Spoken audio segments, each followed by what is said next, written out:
तेज हवाओं से न घबरा ए बाज, ये तो आती ही है तुझे ऊंचा उठाने के लिए। एबीपी न्यूज में मैं था, मैंने छोड़ दिया।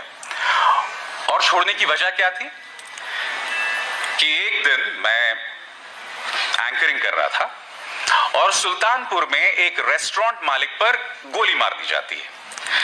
2 दिन पहले प्रधानमंत्री नरेंद्र मोदी लखनऊ में थे और उन्होंने कहा कि आप आइए उत्तर प्रदेश में निवेश कीजिए क्योंकि यहां लॉ एंड ऑर्डर सुधर चुका है। अब मैंने सिर्फ इतना कहा कि प्रधानमंत्री 2 दिन पहले आश्वासन दे रहे थे और आज क्या हो गया, इसके अलावा मैंने कुछ नहीं कहा।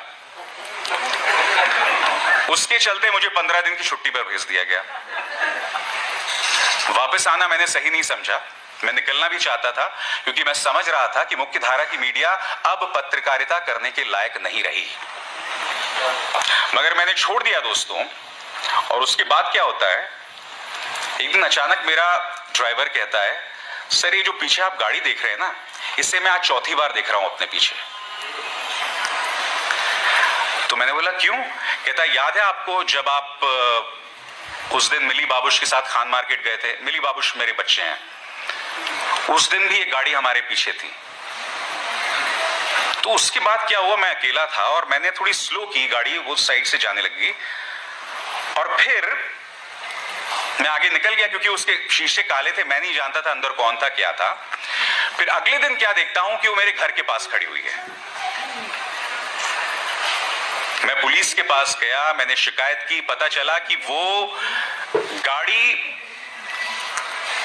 किसी कश्मीरी की थी जो श्रीनगर का रहने वाला था मगर नोएडा में काम कर रहा था। अब मुझे लगा अगर 1 in a blue chance कि वाकई ये वो है, कोई कश्मीरी मुस्लिम है जो यहां काम कर रहा है दिल्ली में, और अगर मैंने शिकायत को आगे लेकर गया तो वैसे ही तो आपको जानते हैं कश्मीरी और मुस्लिम तो बहुत ही जबरदस्त कॉम्बिनेशन है पुलिस को ठोकने के लिए। तो मैंने शिकायत वापस ले ली, मगर मैं समझ गया था कि इसकी गाड़ी का इस्तेमाल किया जा रहा था मुझे टेल करने के लिए। जिस जिक्र अभी जिस चीज का जिक्र पन्नू जी ने कहा, the process is the punishment. मेरे और मेरी वाइफ के खिलाफ 13 करोड़ की टैक्स चोरी के अनाप शनाप टैक्स केसेस दर्ज कर दिए गए। उसके अंतर्गत वो लोग मेरी वाइफ के खिलाफ प्रोसिक्यूशन भी करने वाले थे क्योंकि वो मेरी पत्नी है। करीब 8 या 9 महीने तक उनके प्रमोशन को रोक के रखा गया और उनके साथ बैच था 8 और लोगों का, सिर्फ इसलिए क्योंकि उस बैच का हिस्सा मेरी वाइफ भी थी। और मुझे याद है जब ये तमाम चीजें होती थी तो आपके अपने ही जो कुछ और पत्रकार मित्र होते थे वो उसको लेके मजे लिया करते थे और कुछ लोग कहते थे अरे कोई बात नहीं यार, अगर तुम सच्चे हो तो डरने की क्या बात है। मैंने बोला डरने की तो कोई बात ही नहीं है, जैसे कहा ना कि जो प्रक्रिया है वही सजा है। The process this is the punishment. 2002 से लेके 2017 तक जिस नर्क से प्रजापति परिवार गुजरा है वो प्रक्रिया ही पनिशमेंट है, वही प्रक्रिया सजा है। 2017 से पहले ये वो शख्स था जिसके सामने इस राज्य के गृह मंत्री जो है नतमस्तक होते थे। तो आप समझ सकते हैं उस परिवार को किस असुरक्षा से गुजरना पड़ा था। तो ये जो प्रक्रिया है ना, यही पनिशमेंट होता है।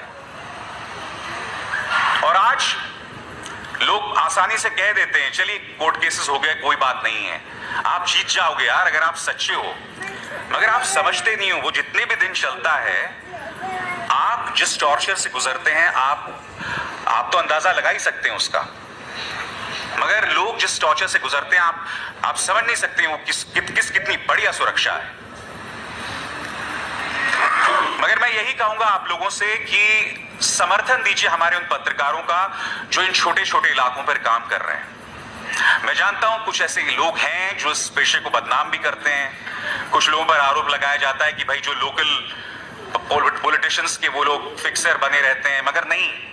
फिर पवन जायसवाल जैसे पत्रकार भी हैं, एक मिसाल है छत्रपति जी जैसे भी।